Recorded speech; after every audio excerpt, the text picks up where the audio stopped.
of the country help solve some of those? Yes, yes. First of all, a very good morning to all my dear friends. And directly coming to the our agenda of today, the Atmanirbhar Bharat that has been introduced by the Narendra Modi government. First of all, like I would like to share some of the few points that the Mr. Narendra Modi and his package has given us. That is the security from the collateral loan. First thing that MSME want is the collateral free loan that has been provided by the government. And moreover, what the government has just said that they will also provide the interest subvention. That is, there will be around 2% of the interest cost that will be charged. But to add to that, what I would like to say that only by providing or telling that Atmanirbhar Bharat, India won't become an Atmanirbhar Bharat.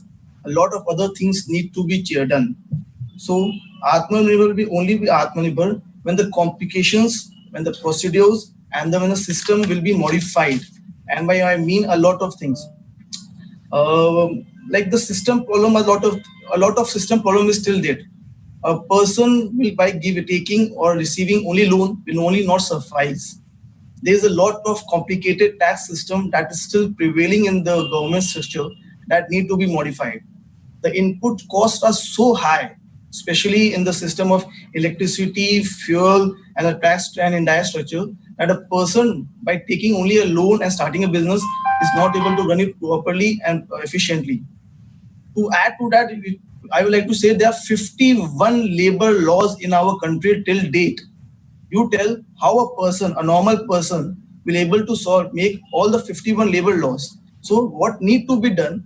A laws need to be modified and simplified.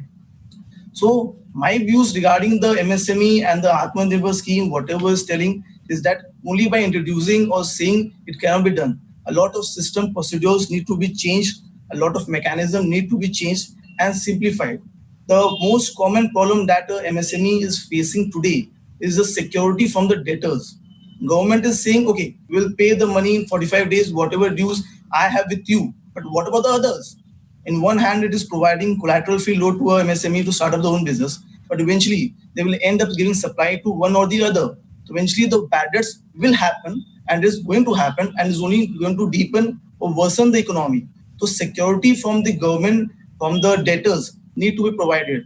A lot of mechanism can be made like whatever debtors you have, you can discount with us. Government can introduce a system like that. Okay, whatever dues you discount with me with a charge, I will take the money or I will recover the dues from the respective parties.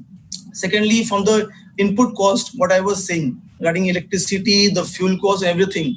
Till days, I know the electricity and the diesel and petrol are not in the GST regime. We are paying the excise duty on that, but it should be immediately covered in the GST regime so that we can get the input credit for that. So overall, the package or the Atmanirbhar scheme will only be Atmanirbhar when other mechanisms, when the inputs costs come down, then only a person is going to willing to take up or going to take up a new job. I remember, Varunji, our conversation, you had given two very good suggestions. One was on purchase aggregation for MSMEs. Yes, sir. Also the cost of conversion. Yes, sir. So, you know that the cost of conversion from raw material to product for an MSME is unreasonably high compared to the, including insurance costs, etc.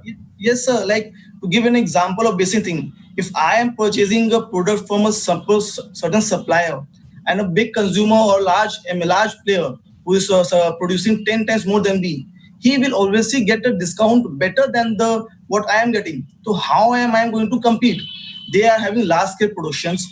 They are having economies of scale.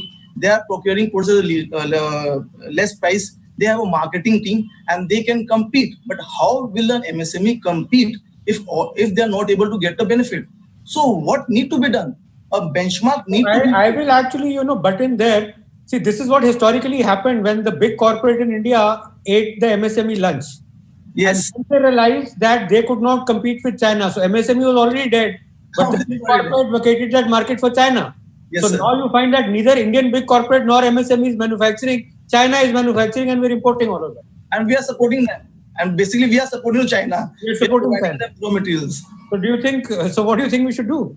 So the only solution is like, if people are saying ban the import from China, ban the import from China. So that is not a solution. In a free trade economy, things need to be imported, things need to be exported. Only the deficit, like if we are exporting 1 kg to China and we are importing 4 kg from them, that need to be minimized.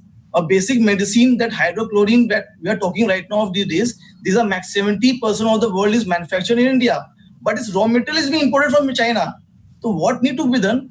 We have to make a backward integration and see what all raw materials we can make, and government need to support in that. If raw materials are made in India, automatically the finished good automatically will be made in India. So the backward integration need to be, and government need to focus on those products which are being important. But again, only by telling things won't happen. We have to make. I'll come back to you. Thank you.